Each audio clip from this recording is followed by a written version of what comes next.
जैसे आप क्या समझते हैं कोई एकदम इंजीनियर बनेगा? नहीं, उसकी पूरी जिंदगी उसके पीछे लगी हुई होती है।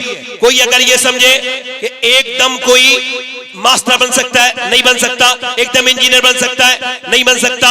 कोई एकदम एमएलए बन जाएगा, ऐसा नहीं है, नहीं हो सकता। कोई एकदम एमपी बन जाए, ऐसा नहीं हो सकता। उसकी पूरी जिंदगी उसके पीछे लगी हुई है। आप इस बात को गौर करें।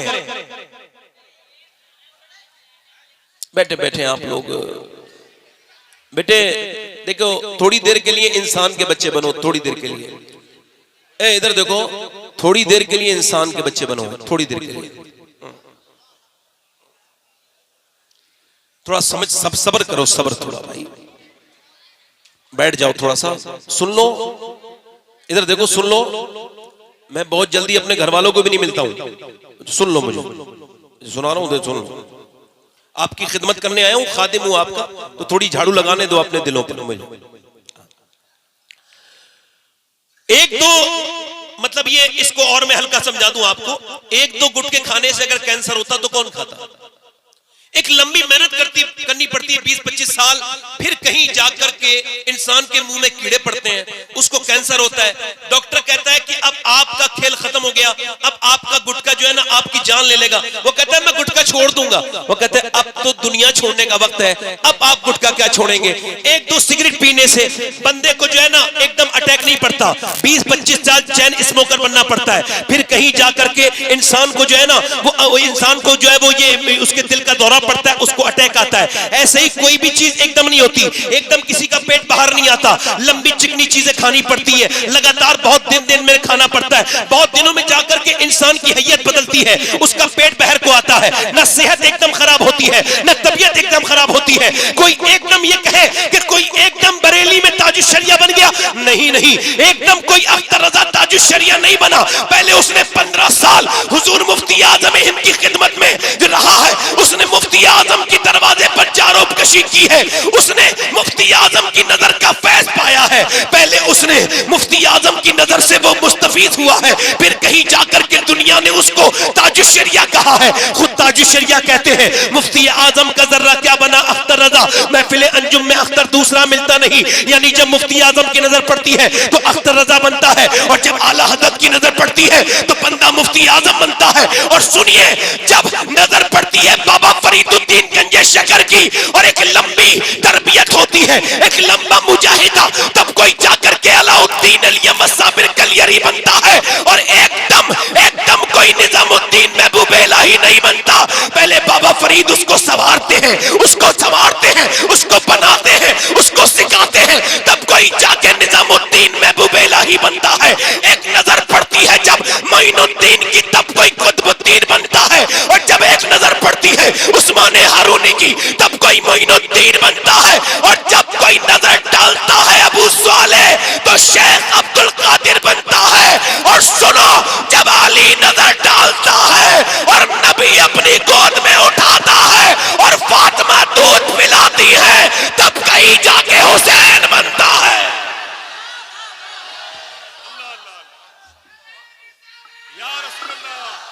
इको कम करें, इको आवाज बढ़ाए, आवाज दिल लगा के बोलो सुभान अल्लाह। अब ये नाचने गाने वालों के घर पे बच्चे अच्छे पैदा नहीं होंगे। ये जो नाचते गाते हैं, ये जो औरतें, ये जो ड्रामे देख रही है, जिनके घरों में सिर्फ ये फिल्में हैं, ड्रामे हैं, गाने हैं, बाजे, सीरियल देखने वाली औरतों के यहाँ पे अच्छे बच्चे पैदा नहीं होंगे। जैसा बाप वैसा बच्चा। हुजूर फरमाते हर बेटा अपने बाप का आईना है, जैसा बाप है वैसा ही बच्चा है। हर आदमी के अंदर विरासत अपने बाप के लिए भी है, हर आदमी विरासत लेके चल रहा है। अच्छा मैं आपको बताऊं, अभी हार्वर्ड ने रिसर्च किया, ये बच्चे पागल कौन पैदा होते हैं? पागल यानी मां के पेट से ही पागल। ये कौन बच्चे हैं? इन पर रिसर्च हुआ और रिसर्च चला 27 साल। फिर उन्होंने बताया कि जब मां के पेट में बच्चा होता है 80% बच्चे ये मेंटली डिस्टर्ब इस वजह से पैदा होते हैं कि जब मां के पेट में थे तो इसके शौहर ने इसको मारा। अच्छा जब मारा, उस जाहिल को पता नहीं था कि वो बीबी पे जुल्म नहीं कर रहा है, उसके पेट के बच्चे पे जुल्म कर रहा है। अब जब वो बच्चा जो हो गया, वो बच्चा पैदा हुआ पागल, अब चाहे दिल्ली दिखाओ, चाहे बंबई दिखाओ, चाहे यहाँ इलाज कराओ, अब अपने किए का तो कोई इलाज नहीं ना। अब मुझे बताओ आप, जब इंसान अपनी बीवी को मारता तोड़ता है, बच्चे छोटे होते हैं, तो इसको आज साइंस प्रूफ कर रहा है। अच्छा देखो आप जरा गौर करो, शेख अब्दुल कादिर जीलानी की अम्मी जो थी वो हाफिजा थी, तो गौसुल आजम मां के पेट से हाफिज हुए। अब यहूदी ने क्या किया, यहूदी ये करते हैं कि जब औरत के बच्चा पैदा होने वाला होता है, यानी उसको जब उम्मीद होती है, तो वो उसको सिर्फ अगर वो डॉक्टर बनाना चाहते हैं तो डॉक्टरी की किताबें पढ़वाते हैं, उस औरत को डॉक्टरी का माहौल देते हैं। आप समझ रहे हैं मेरी बात को नहीं? उसको जैसा बच्चे को बनाना होता है, यानी जब औरत प्रेग्नेंट वुमेन में डॉक्टर के पास जाती है तो वो उससे कहता है कि अगर तुम ये चाहती हो उसके अंदर ज्यादा आयरन बच्चे के हो तो आप ऐसा करना कि ज्यादा बादाम खाना और ज्यादा सेब खाना, ज्यादा सेब और बादाम खाओगी तो इसके अंदर आयरन बढ़ेगा, बच्चा ताकतवर होगा। अगर विटामिन डी बढ़ाना चाहती हो तो ज्यादातर आप अमरूद खाना, अमरूद खाओगी विटामिन डी बढ़ेगा। अगर तुम ये चाहती हो कि विटामिन सी बढ़े तो संतरा खाना और नींबू खाना, तो तुम्हारे बच्चे के अंदर विटामिन सी बढ़ेगा। अब मुझे बताओ कि जब अल्लाह का बनाया हुआ सेब, संतरा, अनार, अमरूद अगर मां खाए तो बच्चे पे असर हो जाए, तो क्या अल्लाह का कुरान मां पढ़ेगी तो बच्चे पे असर नहीं होगा?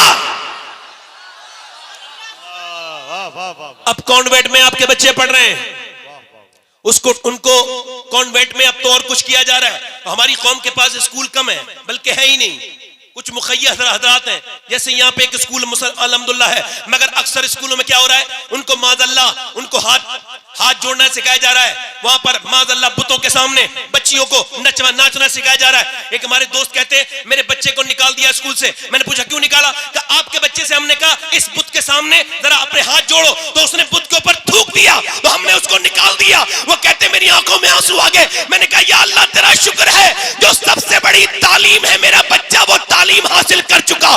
दुनिया की सबसे बड़ी तालीम है अल्लाह के सिवा कोई इबादत के लायक नहीं है।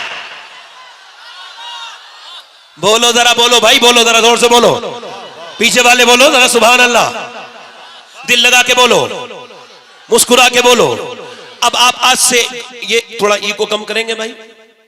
मेरा आवाज अच्छी नहीं है, आपका माइक बहुत अच्छा है, आवाज बढ़ाओ बस हल्का सा, हाँ हल्का सा ईगो बढ़ाओ, हल्का सा। हाँ हाँ बैठे जरा आराम से, आप लोग मुझे पैसे न दे, बैठे। अरे भाई रुक जाओ जरा यार, नहीं कोई बात नहीं, कोई बात नहीं, नेक बच्चा है, नेक लोग ही आते हैं ऐसी जगह। जोर से बोले सुभान अल्लाह। अब आप में कोई बाप है, कोई माँ है, यहां बैठी होंगी, सुन रही होगी मेरी बहनें, कोई माँ भी होगी, कुछ है, कोई माँ है, कोई बनेगी।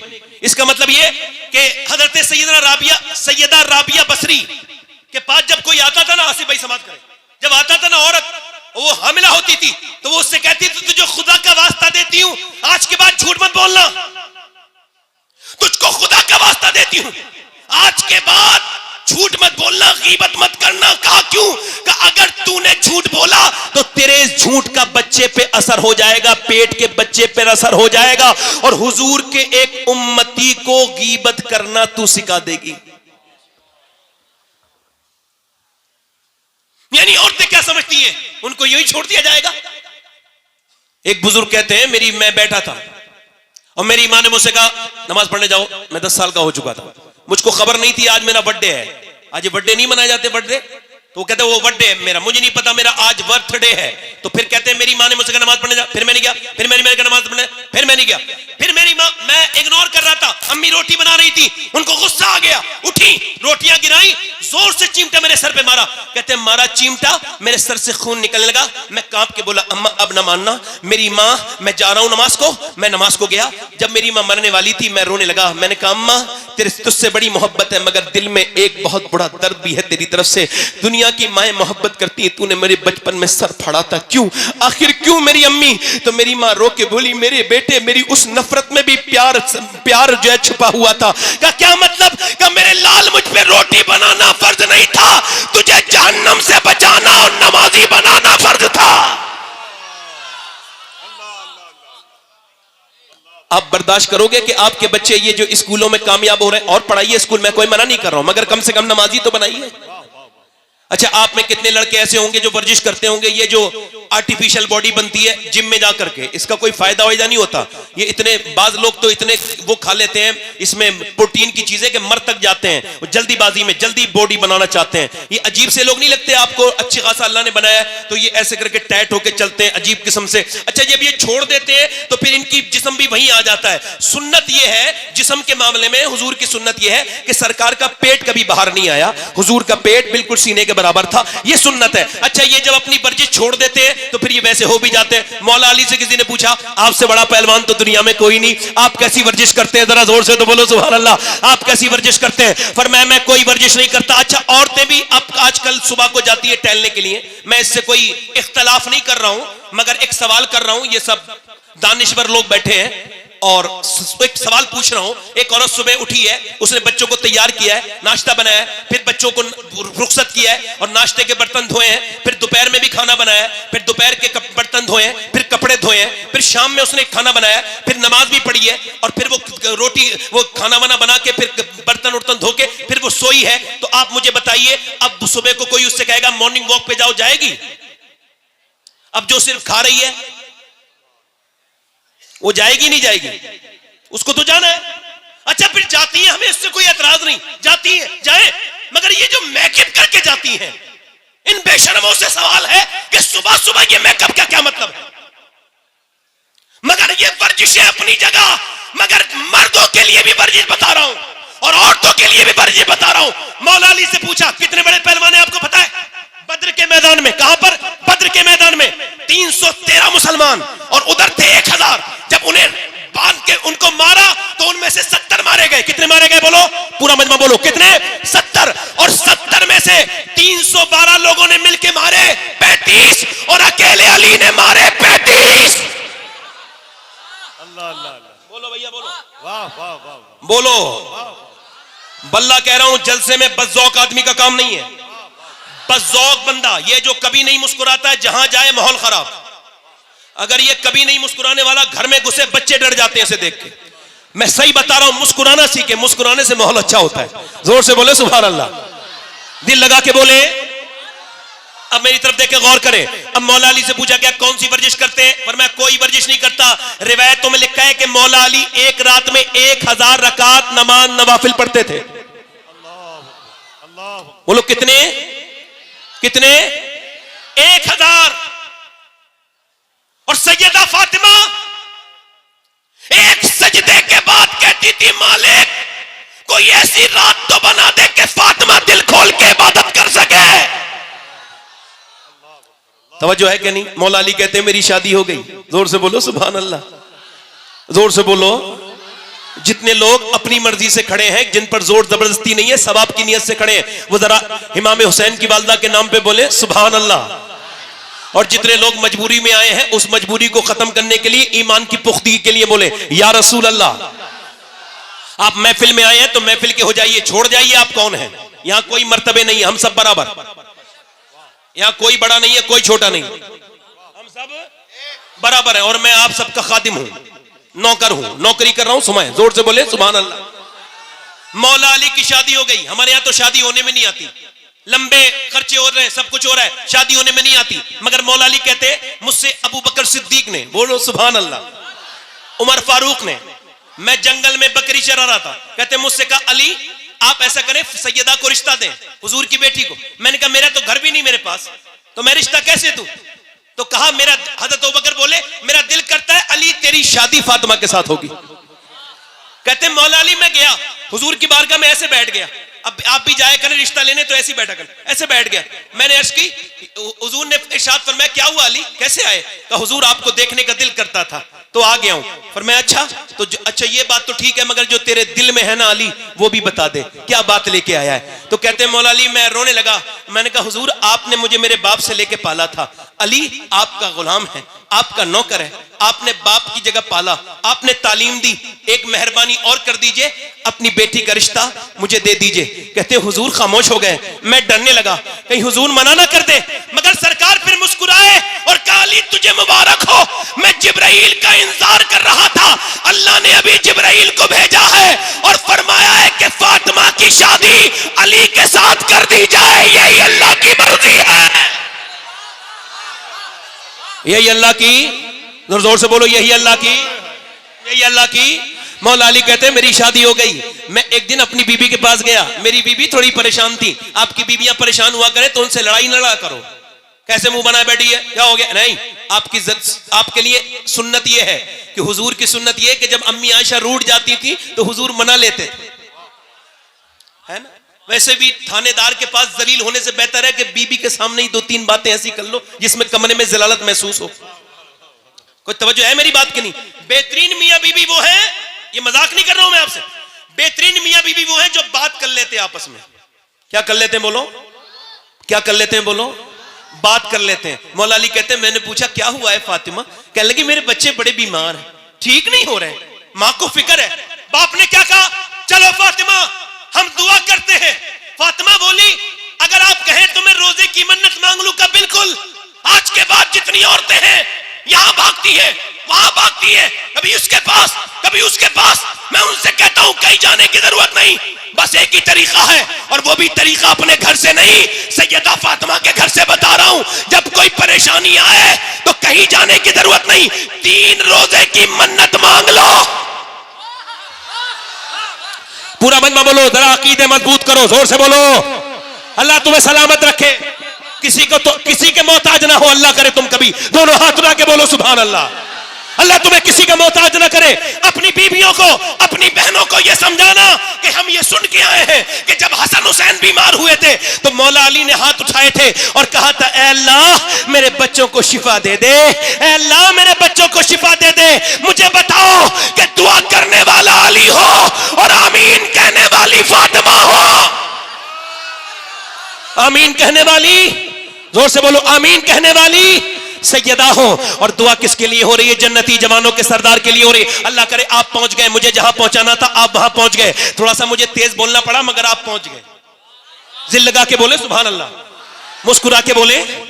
अब मौला अली कहते हमने दुआ की, अल्लाह हमारे बच्चों को शिफा दे दे, अल्लाह हमारे बच्चों को शिफा दे दे। याद रखो तुम मुसलमान हो, तुम अकेले नहीं हो। जब कभी परेशान हो जाओ दोनों हाथ उठा लिया करो और कभी कभी सजदे किया करो, रोया करो अल्लाह के सामने। मैं कहता हूं उन नमाजियों पर मेरा जुमला जरा नोट करिएगा, अल्लाह की तरफ से ये जुमला आपको बयान कर रहा हूं मेरे रब के फजल से। वो नमाजी कैसा नमाजी है जो फर्ज तो अदा कर रहा है मगर नमाज की बड़ी वाली सुन्नत उससे अदा नहीं हुई। यानी वो नमाज में गया मगर नमाज की सबसे बड़ी सुन्नत यह है कि मेरे नबी की आंख के आंसू निकला करते थे सजदे में। वो कैसा नमाजी है जिसने सजदे में रोना नहीं सीखा, वो कैसा नमाजी है जो अल्लाह के सामने रोना नहीं सीखा, वो कैसा नमाजी है। मैं उससे पूछता हूं कभी तेरी आंख से आंसू निकला। मौला अली दुआ कर रहे हैं, अल्लाह का फजल हुआ दोनों बच्चे ठीक हो गए। अब सुबह को सहरी के लिए उठा दिया गया है, रोजा रख रहे हैं अहले बैत। जरा गौर तो करो, हम तो इतनी सहरी खाते हैं माज़अल्लाह कि पूरे दिन डकारें आती रहती है। कुछ लोग तो इतनी ठूस ठूस के खाते हैं, ऐसा लगता है कि ये आज के बाद कयामत के दिन ही खाएंगे, अब ये खाएंगे ही नहीं, शाम तक इतना खाते हैं। वो रोजा क्या रोजा है जिसमें एहसास ना हो, वो रोजा क्या रोजा है जिसमें दर्द ना हो, वो रोजा क्या रोजा है जिसमें रोजा रखने वाले को ना पता चले कि मैं रोजा रख रहा हूं। रोजा तो अहले बैत ने रखा है कि सुबह फजर में उठे हैं और सुबह फजर में उठने के बाद दुआ कर रहे हैं, ऐ अल्लाह हमारे बच्चों को शिफा अता कर दे। अब जब शिफा अता हो गई तो अब सहरी की जा रही है। सहरी सैयदा ने काय से कराई है, ना खजूरें हैं ना जौ हैं, सिर्फ पानी है पानी। और पानी से सैयदा खातून जन्नत सलामुल्लाह ताला अलैहा ने हजरत मौला अली से पानी से सहरी करवाई। इमाम हसन ने सहरी कर ली, इमाम हुसैन ने सहरी कर ली, सैयदा पाक ने सहरी कर ली। अब जब रोजे का वक्त हुआ, अब सुबह जब दिन निकला तो मौला अली मजदूरी करने के लिए निकले। आज से बिलारी का कोई मुसलमान या आसपास का कोई मुसलमान आज के बाद मजदूरी करने निकले तो सर झुका के ना निकले, वो शर्मा के ना निकले, वो अपना मुंह छिपा के ना निकले, वरना फख्र से निकले और आवाज लगाता हुआ निकले, लोगों मैं मजदूरी करने जा रहा हूं और ये नबी की भी सुन्नत है, अली की भी सुन्नत है।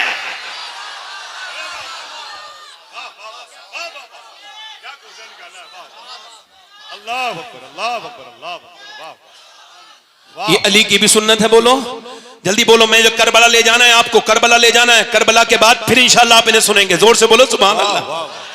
मैं बोलता रहूं, मर्जी है आपकी कि नहीं है, जरा दोनों हाथ उठा के बोलो सुभान अल्लाह। आज के बाद कोई मजदूर का बेटा ना शर्माए ये कहते हुए कि मेरा बाप मजदूर है, बिल्कुल शर्माने की जरूरत नहीं। अगर आपका भाई रक्षा चलाता है फख्र से कहो कि मेरे भाई ने मुझे हराम का नहीं खिलाया, हलाल का खिलाया है। जरा दिल लगा के बोलो सुभान अल्लाह।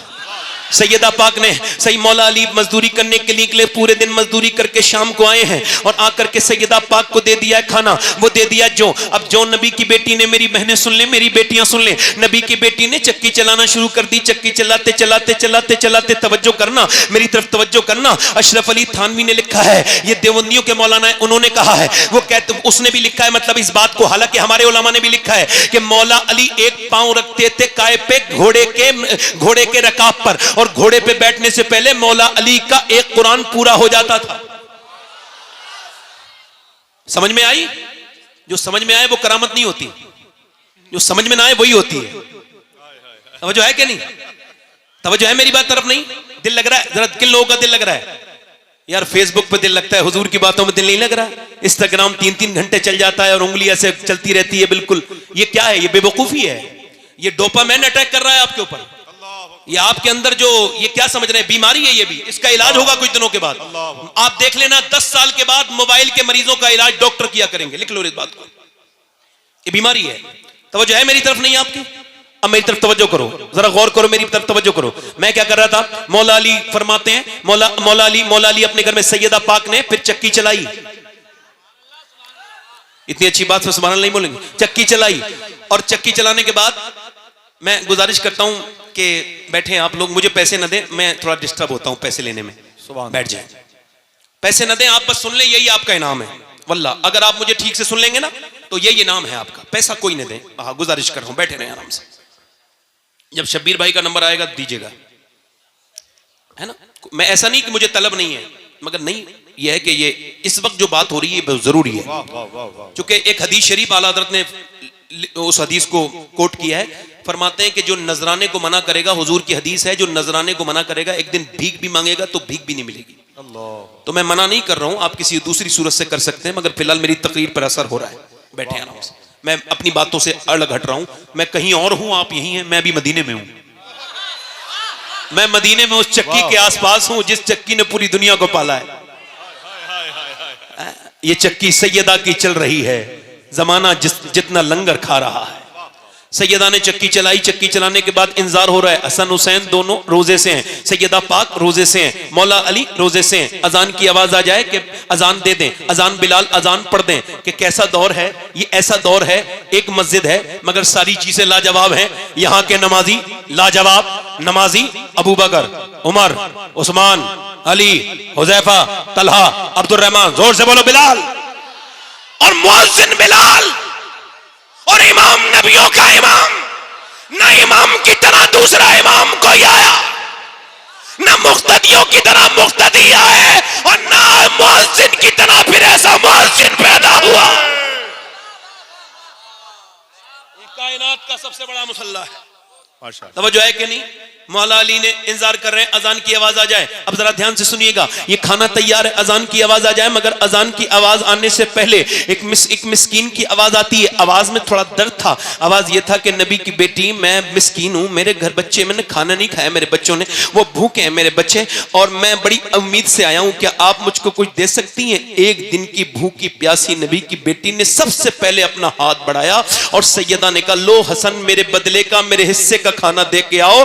तो हजरत मौला अली बोले, मेरे हिस्से का भी दे के आओ हसन। तो हसनैन दोनों भाई बोले, हम ही क्यों खाएंगे, फिर हम भी तो दे के आएंगे अपने बदले का। दोनों बच्चे भी दे करके आ गए। और ये फिर अब दूसरी रात गुजर गई है अहले बैत पर, और फिर ये दूसरी रात के बाद ये तीसरे दिन की सुबह हुई है।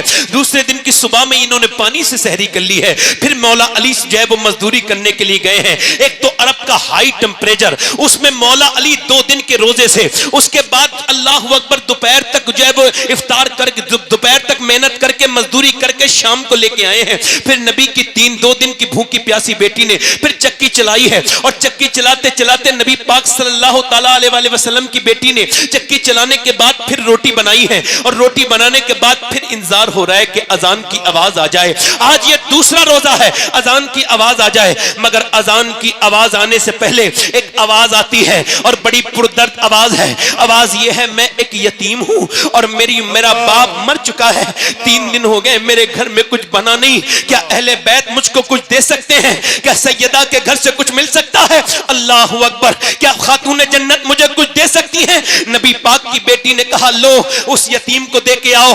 तीनों चारों लोगों ने दे दिया। फिर ये तीसरी दिन रात भी गुजर गई, अब तीसरा दिन भी रोजा, और वो भी किसी खाने से नहीं बल्कि फिर वो भी पानी से। ओ बेरोजा और ना रोजा रखने वालों, बगैर रोजे के रहने वालों, क्या जवाब दोगे कल क़यामत के दिन कि तुम्हारे घर में नेमतें भरी हुई थी और अहले बैत के घर में नफली रोजा है, और तीसरा दिन भी पानी से इफ्तार रोजी वो सहरी की गई है। पानी से सहरी करने के बाद मौला अली गए हैं अपने बच्चों को देख करके, बाप गया है मजदूरी करने और मजदूरी करने बाग में। अच्छा मेरी तरफ देखें, ये एक हदीस अलग से जम कर रहा हूं। ये हदीस मैंने मदीने शरीफ में बैठ के पढ़ी थी और 21वें रमजान को पढ़ रहा था, तो मेरे सामने हुजूर का गुंबद था। यानी जब मैं हदीस पढ़ रहा था तो वो मदीने वाला भी गुंबद मेरे सामने था। उस हदीस का असर मेरे दिल पर जो हुआ है उसको आज तक मैं कभी खत्म नहीं कर पाऊंगा। वो अजीब सा असर था कि मौला अली कहते हैं मैं 15 दिन के बाद अपने घर आया। कितने दिन के बाद बोलो? 15 दिन के बाद। और कहते हैं जब मेरी बीवी ने दरवाजा खोला तो मुस्कुरा के सलाम कर दिया,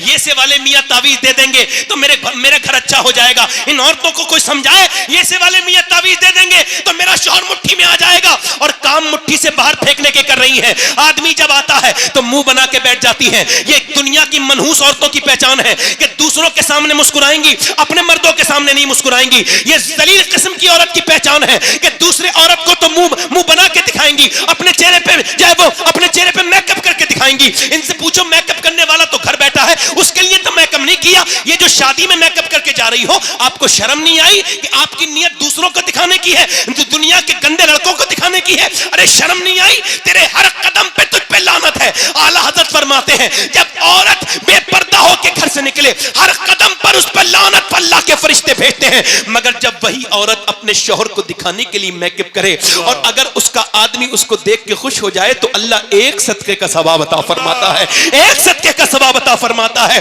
कोई जरूरत नहीं वो तावीज देने वालों के पास जाने की, कोई जरूरत नहीं। एक ही तरीका है जब शौहर को अगर मनाना है, और ये सुन्नत फातिमा है कि जब तेरा शौहर घर में आए तो मुस्कुरा के सलाम कर दे, इंशाअल्लाह बरकतें घर में रहे। वाह वाह वाह वाह वाह, बरकतें बरकतें बरकतें। नहीं नहीं नहीं, पानी नहीं, पानी नहीं, जोर से बोले सुभान अल्लाह। पानी आपकी मोहब्बत, मुस्कुरा के बोले वाह वाह, मुस्कुरा के बोले।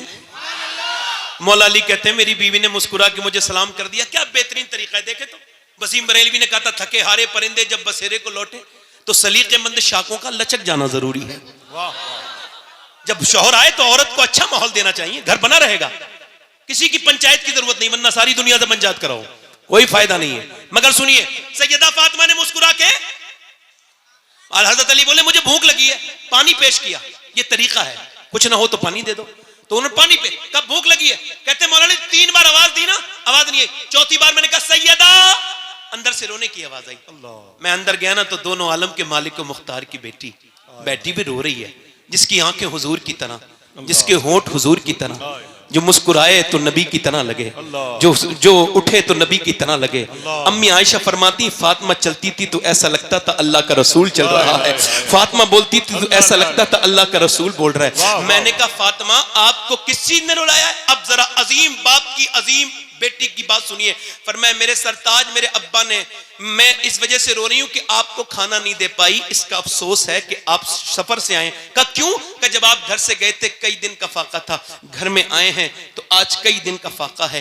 हजरत अली कहते हैं आपने मुझे बताया क्यों नहीं? कहा मेरे अब्बा ने कहा था फातिमा अली से वो मत मांगना जो उनके पास मौजूद न हो। कहते हैं मैं बैठा था, फिर मैं रोने लगा और बहुत रोया, और फिर मैंने फातिमा को रोते देखा। मैंने पूछा क्यों रोती हैं? कहने लगी आप चले गए थे, मेरे अब्बा के घर में 16 दिन से चूल्हा नहीं जला है मेरे अब्बा के घर में। हजरत अली कहते हैं बच्चों की भूख अपनी जगह, मगर हुजूर को सुन के मैं बाग की तरफ गया और जाकर के मैंने बाग वाले से कहा कोई काम ले लो मुझसे। उसने कहा 1 डोल निकालोगे और पानी दो